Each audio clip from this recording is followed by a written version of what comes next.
Good morning, dolls, and welcome to Little Gretchen's workshop. So now that Aunt Bess and Aunt Jenny have moved out of the rooming house, there's room for some of our new guests. Now, the room we're setting up is the one right across from Sadi's, and guess who's going to be across the hall? Yes, you guessed it, Marguerite's family. Now, this area was originally designated for Alvarez and his family, but they've actually found other housing. So, the upstairs attic where all the supplies for the dress shop were is going to be cleaned out and organized so that Miss Maisie or Honey and the children will have space in addition to the parents in that room across from Sadi's. So let's get started. So now that I've cleared everything out of here, I've dusted a little bit, not a whole lot. Now we don't have curtains up to those windows. I hope that Marguerite's mom is not offended, but we'll work on getting curtains up there. But let's look into the furniture. Now I do have this rescued high boy that I got a couple years ago, and I painted it this linen color, kind of distressed it a little bit. I'm going to put that in here. And I've also got a bed. Now, this bed definitely needs some work on it, needs some linen. The mattress isn't even secured, so I definitely have some repair and upcycling to do to make sure everything is ready. So that's definitely going to be a project.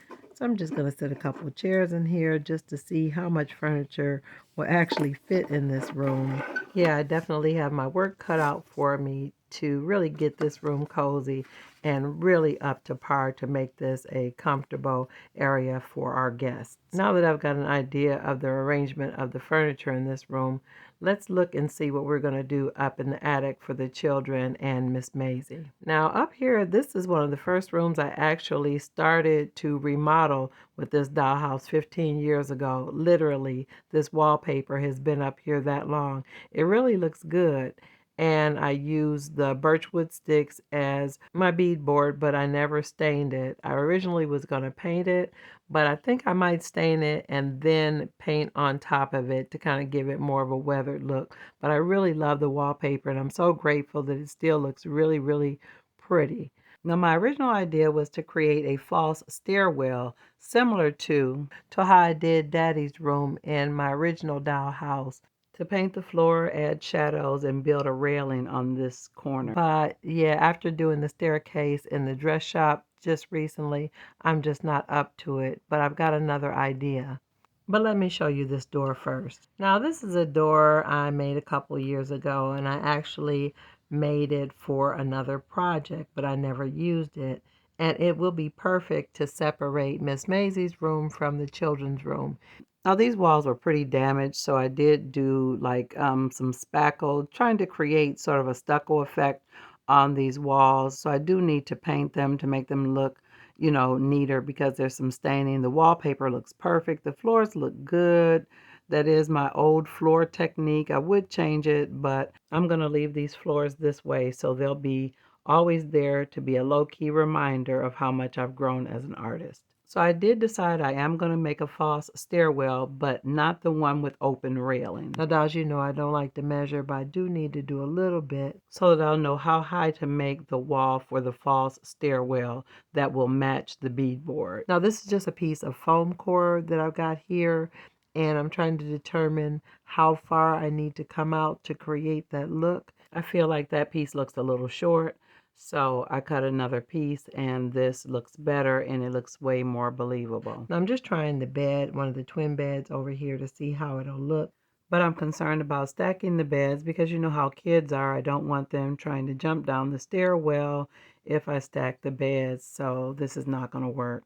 Then when I tried turning the beds in the other direction, I realized the bed post would be in the way of the roof line, so that's not going to work either. Now I stood the door in the doorway just so you could see how it would look, and I decided to put the boys' beds into the room above the parents' room. I think that works a little bit better, and it would ensure they won't be able to get into so much mischief. So I'll make this area Miss Maisie's room, which goes down to the back hallway, and that the little boys will have to come past Miss Maisie to get out of the room, or past the parents to get out in that area. And I think that's a good idea. So let me take this to my work table.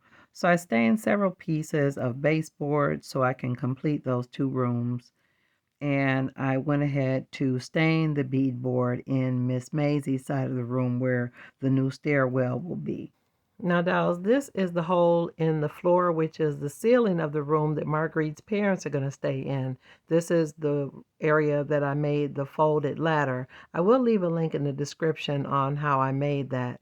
But here I'm just trying to secure the little hidden door that hides the ladder between the 2 floors. Now, I had already created the door. The door is complete. I just never glued it in. Now, I do have a frame around it that the hinge is attached to, but yeah, dolls, you already know I think I'm probably going to need to add more glue. Now, after I did add a little bit more glue, I realized I needed to kind of brace or support that piece, so I just put that there to just kind of brace it while it's drying. And now it's all dry, and I will leave a link in the description of how I made the ladder and the door. Now let's get back to this door that separates the 2 rooms. I do need to build a door frame, so I will be using a heavier wood than what I used for the dress shop. Now I'm actually measuring this wood for the door frame. Now this door that I created a couple years ago is a standard size door, standard and matches the size of the doors in the rest of the rooming house. It's not a small abbreviated door like the one I made in the dress shop. But the other thing about this door area, the door opening or the space or cutout for the door is quite a bit wider, so it allows me to use a thicker piece of wood to create the frame. Now, dolls, although I don't do a lot of really precise measuring, I do a lot of fitting, try fit, dry fit, just trying to see how things will work. And you see this door opening is quite a bit wider. That's why I'm using the thicker wood. So I just kind of taped it with painter's tape just so you can kind of get a feel how it's taking up the space or the gapping around the door that's there because of the wide opening. And just kind of letting you see how nice and tight that door will be. Now, it won't be so tight that it won't be able to open, but it's going to be nice and snug so that Miss Maisie will have her privacy. Now, although I did make this door a couple years ago, I will show you how I made this type of door when I make the door on the 3rd floor of the dress shop. Now I'm going to just step to the other side so you can see it from the boys' room, just how nicely it fits from that area. So yeah, that looks really good after I get that top on there and the bottom, get the pins in, get some trim on that. And you see I've got the baseboards here that I need to glue in, but I'm not going to glue them in until I cut the pieces for the door frame and fit them. So back here at my craft table, I'm adding some antique gold to these bright brassy mass-produced doorknobs. And that's to just kind of age them, tone down that bright new look. My dollhouse is an old rooming house, so the door knobs would not be that bright. So let me go ahead and build this door frame. Now this door was made of a basswood sheet and also popsicle sticks and jumbo craft sticks. And again, I will do a video on how I made this, but let's work on making the frame for this. Now again, I'm using this wider, thicker wood to create the frame. Now this is the top and the bottom of the door frame, which will be the part that I'm going to drill a hole in to insert a straight pin to make a pin hinge. Now here I am adding the piece for the bottom of the frame. So let me allow that to dry before I begin to create my hinge. Now while I'm allowing that to dry, I do use my imitation Lego blocks to keep everything square while it's drying. Now here's just a quick look at my door. I need to stain it, but let me go ahead and finish up these doorknobs. Now I'm adding a little black paint to the knobs. I think that gives it a little bit of distinction. And I'm also using my acrylic paint and alcohol wash to allow it to run into those detailed grooves and designs on the key plate. Now, I use the alcohol instead of water because the alcohol causes the solution to dry faster, which prevents the solution from running. Now, after the black paint started to dry, I added a little bit of craft glaze to the knob to give it a little shine. Now, it does look a little cloudy, but it will dry absolutely clear. While the doorknob is drying, I went ahead to stain the door, and I am using my favorite, the Jacobean stain. And I did do several layers, dolls, because I really want to have that rich, deep, old, weathered look. I just don't believe that some looks can be achieved by just doing one thick, heavy coat.